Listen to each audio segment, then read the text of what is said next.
Again, good morning, everyone. It's a tremendous pleasure to welcome everyone to the Goretzky Center this morning here at UND. It's also a great pleasure to acknowledge our UND Alumni Association Foundation, and we'll be giving a report on where we are with all of that in just a moment. But as I thank all of you for being with us this morning, I want to take a few moments to thank a few of the players here in the room. And first of all, I want to thank our mayor, Mike Brown. Mike, stand up. We know you're running for office.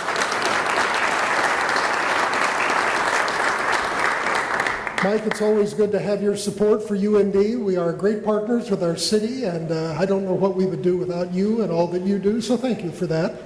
Also, I have to say, yeah, Pete is sitting right here. Pete's staring down at his shoelaces like he always does. And, just want to thank Pete for all that you do. Mr. Haga, it's nice to have you with us as well.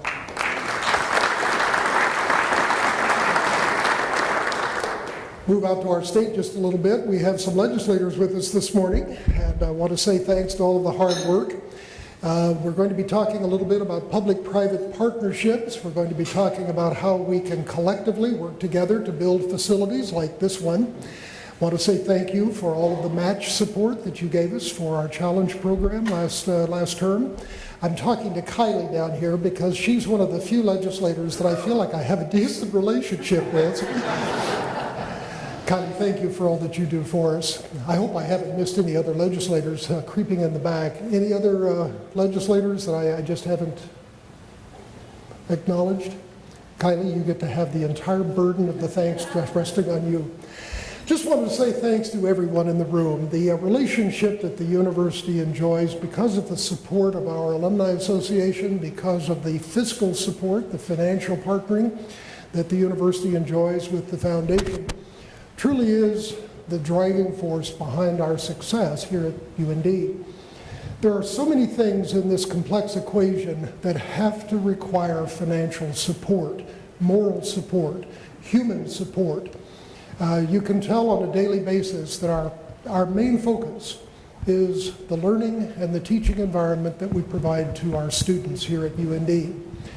We do everything that we can to appropriately resource the educational mission here at higher educational mission of our university. And I don't think it's lost on anyone that this university's experience for our students is founded on the very finest liberal arts education that we can provide. I was talking to Dean Storrs just a moment ago. She heads up the largest college here at Arts and Sciences, but that is truly the educational foundation here at UND. Once a student becomes essentially educated at that level, we can move those students very, very effectively into all of the professions, everything from aerospace through the sciences, technology, medicine, law. All of the programs that we know require that educational foundation at the highest levels. So your support provides the support for students. It supplies the support for our academic programs, our research programs here at UND. It also supplies support for faculty development as well as the facilities, the equipment, the laboratory instrumentation, the athletic facilities that we require to be a premier university for the state of North Dakota and indeed for the entire world. So I want to say thanks to all of you. I want to say thanks especially to the directors of our Alumni Association, Foundation, all of the development officers that work so hard on behalf of UND. Thanks to all of you. Thanks to all of our community partners, and thanks to all of our alumni who make this university truly, truly exceptional. And with that, I get the privilege of introducing Deanna. So Deanna Carlson-Zink, our Executive Director for the Alumni Association and Foundation of the University of North Dakota.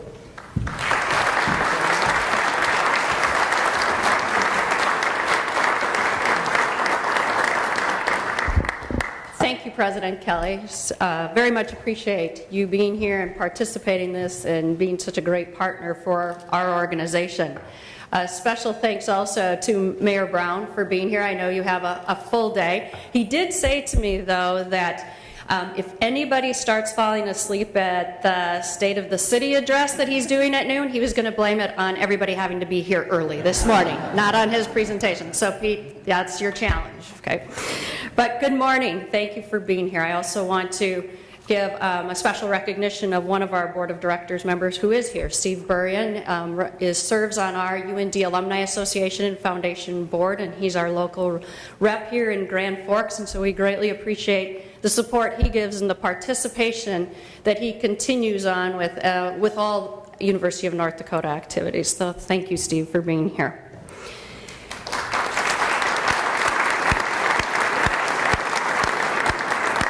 Can I give you a plug right now, too? I think this would be good. So Steve is he's not just involved at UND, but he's also involved in his community. He's going to be in the Dancing with the Special Stars fundraiser, and he's dancing with one of our theater arts faculty or students, and he says he is way out of his comfort zone for there. So this is a good opportunity to go cheer on Steve at that as well this spring. It's a great cause, it is. At the UND Alumni Association and Foundation, we've had a lot to celebrate in the past year. I'm sure you've heard about the success of North Dakota Spirit, the campaign for UND. We celebrated the end of the campaign at homecoming this past fall. But we've come to realize that all of this fundraising jargon doesn't necessarily translate well to everyone outside of our world as UND's primary fundraising arm. You've already heard that donors committed more than $324 million to the University of North Dakota's passionate students, inspirational educators, extraordinary places, and innovative programs. But you may ask, where did it all go? Well, to help explain it to you, I'm going to walk you through the steps the University of North Dakota took to grow green. And you can watch your screens here for some fun pictures. As most of you know, since you've had to endure a lot of my farm stories and farm analogies, I did grow up on a farm. And like many of you, I'm no stranger to getting a little dirt under my fingernails. So we thought we'd use some farm analogies to talk about the campaign. Here's a story of how the Spirit of North Dakota inspired alumni and friends of the University of North Dakota to plant the seed for long-term support of our beloved university. Hop on the tractor and let's take a ride to the farm. Our farmers specialize in cultivating cash gifts, endowment gifts, and future commitments. On our farm, cash gifts are like a wheat field. When many seeds are planted, a wheat field grows. After harvest, the wheat crop is distributed to predetermined destinations. Now the field is empty and will need to be replenished next fiscal year. Like our cash gifts, it starts back at ground zero. Endowment funds. You've probably heard of endowment funds, but may not really understand what they're all about. Endowment funds could be comparable to an apple orchard. Donors plant the seed that through donations to an endowment of their choice. Money grows through interest and rejuvenates each year. When the trees mature, they're ready to be harvested. Apples are picked, but next year, a new crop will be ready. But careful though, don't pull too hard. Taking more than the apple causes the tree to collapse and die. You know, that slide, is it still up there? That slide kind of defeats me saying to my children for the past 30 years, money does not grow on trees. So we're not sharing that slide with them. Anyway, back in our yard, our garden shed is stocked and ready for the future. Like supplies stored in our shed over the winter, planned gifts are reserved for future harvests. But they're not ready to help grow our farm until the donor says so. So there you have it, proof that UND alumni, friends, corporations are really among the best. In fact, we'd bet the farm on that. North Dakota Spirit, the campaign for UND, provided and will continue to provide financial support to the university through private giving. On your handouts that you picked up, you will see that, as we explained, a third of our campaign funds came from cash gifts. These are those in and out cash gifts. Someone makes a gift and the dean or for a scholarship, it can be expended immediately, like you're spending it out of your checkbook. A third of the funds came from endowment gifts, which you could compare to a savings account.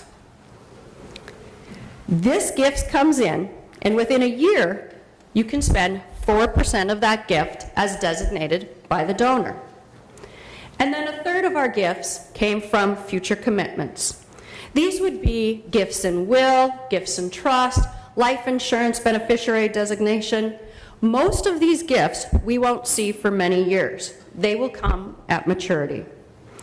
And as a public institution, UND also does benefit substantially from government funding. If you want to know more about specific areas impacted by North Dakota Spirit, the campaign for UND, please go to spirit.und.edu and follow the links, and you'll find additional information. So as we reflect on North Dakota Spirit campaign, we also look to the future as the campaign set up so many great things in the way of philanthropic progress. A really wonderful achievement of the campaign came with the new relationship set in place with all of our university partners across the board. That collaboration was perhaps more evident than ever during our most recent board meetings, when we had cross-campus administrative representation meeting with our board for the first time on a very strategic level for the University of North Dakota. Great things were discussed, and we're really looking forward to seeing where these great minds take UND. As you know, the UND Alumni Association and Foundation is entering a new phase of leadership, with me taking the helm after 11 years under the guidance of Tim O'Keefe. I promise to always be looking ahead to the future of our great university, along with the rest of our leadership team, who I'd like to recognize at this time. Our Chief Operating Officer, Bob Knudsen.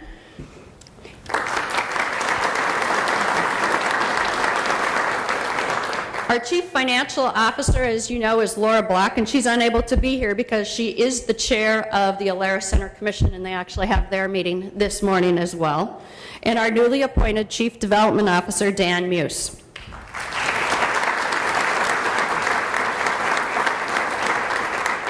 All three of them are great leaders, and they're proud UND alumni, and they are looking out for this institution and looking to take it to a new level.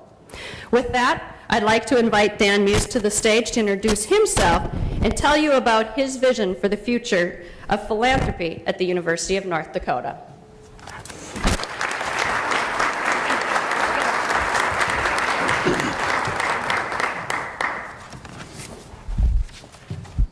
Thank you, Deanna. I'll set things straight right away. I don't have any cool cartoons or slides or anything.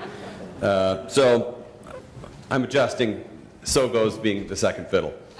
But thank you. I'm honored and excited to address you all for the first time in my new role as Chief Development Officer. I've been tasked with overseeing the growth of development for the University of North Dakota. It's no small task, but thankfully we have a great group of alumni who are proud to call UND their alma mater, along with many friends and corporations who see the potential this great place has for shaping the future of the state, the region, and the rest of the country. During the last legislative session, the North Dakota Legislature approved the North Dakota Education Challenge Fund, a private-public partnership championed by Governor Jack Dalrymple, which matches $1 for every $2 donated. For the benefit of students, this match provides UND with the opportunity for a $10 million gift from the state. This past January, we announced the first payout of $3 million from this fund. Thank you, Kylie. These dollars support priority projects such as the UND Collaborative Energy Complex and the new College of Business and Public Administration building, as well as endowed funds, which impact all areas on campus. In addition to this exciting partnership with the state, we're also preparing ourselves to capitalize on the growth and excellence in several areas, including opportunities in health sciences, aerospace, business, and energy. Now more than ever, we also acknowledge the growth taking place in western North Dakota. As this region of our state continues to boom, we're looking at new ways of taking UND's story on the road and connecting with our alumni, friends, and corporations working in the Bakken like never before. We've enjoyed celebrating the success of the North Dakota Spirit Campaign, and as we move forward, we ask you, our friends and alumni, to be the impact. And if I had a slide, there'd be one right behind me that says, "Be the impact." It's a new tagline.